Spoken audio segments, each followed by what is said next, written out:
So some of you seasoned vet Marvel fans are looking at this cover like, what the hell's going on here? Like, why is Storm all of a sudden have the power of Thor? I thought Beta Ray Bill and Thor had a falling out, and what the hell is Jane Foster got a hammer again, and you know, Loki's Loki. Well, not too many of you guys watched the last video, so that explained a lot. Don't worry, the link to the playlist will be in the description. And this cover is kind of deceiving because not everybody has a hammer. There's only one hammer. There's only one Mjolnir. And you know what? Let's just get into it. My name is Dory, and this is SEM Comics. We are continuing our covers of Immortal Thor with number 5. So our story starts off with this crazy art. Like, this is great art right here. You have the blue area of the moon and where our battle's going on. Then you got the wheel. Then you got Earth, and it all seems to be in one. Like this, that's really good art. But we get a breakdown of exactly how Toranos came about. So this might be the one above all. It might not. Who knows? You would think it would be the one above all, but who knows? All I know is that there was this all-powerful being, and he pretty much used his power, and he gave birth to the gods, to the wheel, to Gaia, who is the spirit of the earth. And if you're my age, you know that from watching Captain Planet. And it seems like there was only one rule: survival of the fittest. Like, they were on some apocalypse. So Gaia is looking around and she's like, this can't be this way. Like, this is the only way we could do. We just fight to the death all the damn time. Like, all the time. Like, there's gotta be another way. But then we cut to the blue area of the moon, and we have the Thor Corps that's still doing battle with Toranos. So now, for those of you guys that didn't read the last comic, let me put you on some game. They're passing the hammer around because you can only have Thor's power for 60 seconds not holding the hammer. So they're throwing it to each other so that they can restart the clock so that they can keep Thor's power. So that's why Beta Ray Bill is throwing it to Lady Jane, who is Jane Foster. And Toranos, he sees it, he tries to grab it because he wants the power, but it's just out of his reach, and it goes to Jane Foster. She grabs it, and then Toranos throws the wheel at her. So Jane Foster throws Mjolnir at the wheel, and the wheel cracks. And then Thor, speaking in proper Asgardian tongue, starts talking to Toranos like, yeah, that's right, my hammer's better than your wheel. Uru is stronger than whatever wood that wheel's made out of. So now Toranos says Mjolnir, so now you know he really wants a hammer now. So the hammer goes to Loki, and Loki uses his time to kind of reflect and goes, you know what, I've been a lot of things in this world, but being a Thor is probably one of the best things ever. As he gets ready and he throws a hammer, Beta Ray Bill's like, no, wait, and it's too late. Toranos sees the hammer coming at him, and he catches it. So now everybody starts to lose the power of Thor, like Storm and Beta Ray Bill and all them. But Beta Ray Bill's like, how is he holding it? Like, I don't understand. Like, how is he worthy? And Thor's like, because I made him worthy. So then they're like, what? And Thor's like, yeah, he's worthy now. And then the hammer gets huge, and then he turns into Thor.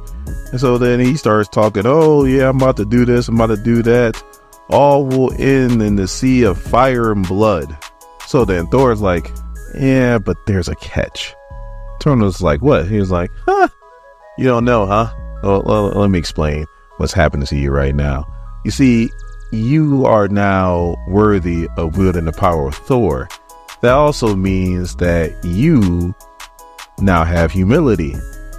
So now all those bad things you want to do, you don't want to do them no more. And Toranos starts to realize that everything is starting to change in his mind. And he's like, oh no, hold on, time out.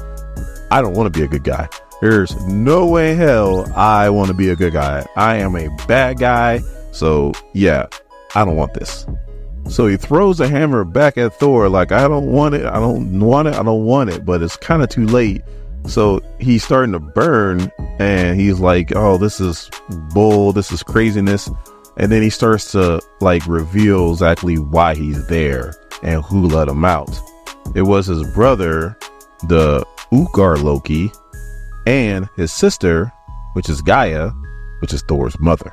So Thor starts to yell at him. It's like, hold on, time out. What do you mean, my mother? Like, what are you talking about? But it's too late because Toranos is gone. So the storm calms him down, and then they start to talk, and he's like, I took you away from your own battle. I know you're having issues with Genesis on the Rocco. And Storm's like, it's okay, you know, you needed my help, and I was here to help.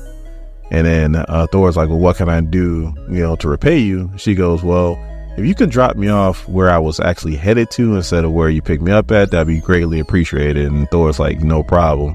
And then Storm, right before she disappears, goes, man, I miss wearing the cape.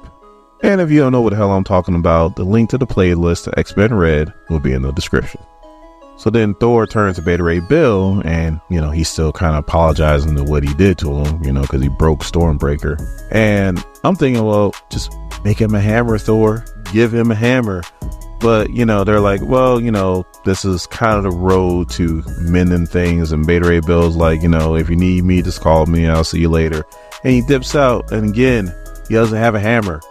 Give him a hammer, Thor. Make things right.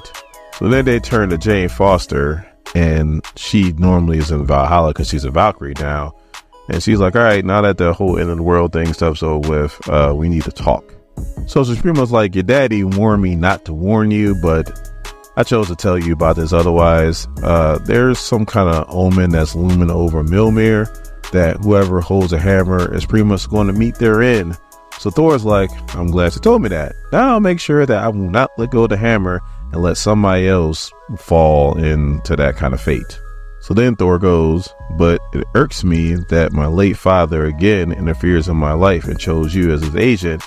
And Jane goes, actually, he didn't. He found another way to free a soul from Valhalla to do his dirty work. And he's like, who? She's like, the Executioner. So then we cut the Roxxon, and the Executioner is sitting down talking to Dario Agger. Now, I know in the last video, which a lot of you didn't watch the last video, but in the last video, I mentioned that I didn't know who the hell this dude was because I'd never seen Dario Agger in his Minotaur form.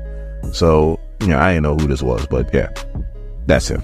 Now, Dario Agger is the CEO of Roxxon because Roxxon does everything evil. So they got to have somebody evil as their CEO. So they're talking about Thor and how Dario owns like the creative properties of Thor in this world. Like, I'm still kind of confused about what the hell's going on here. But anyway, they go, well, you know what? We can all be friends, as we also see not just the Executioner there, but also the Enchantress is there too. Again, I have no idea what the hell's going on.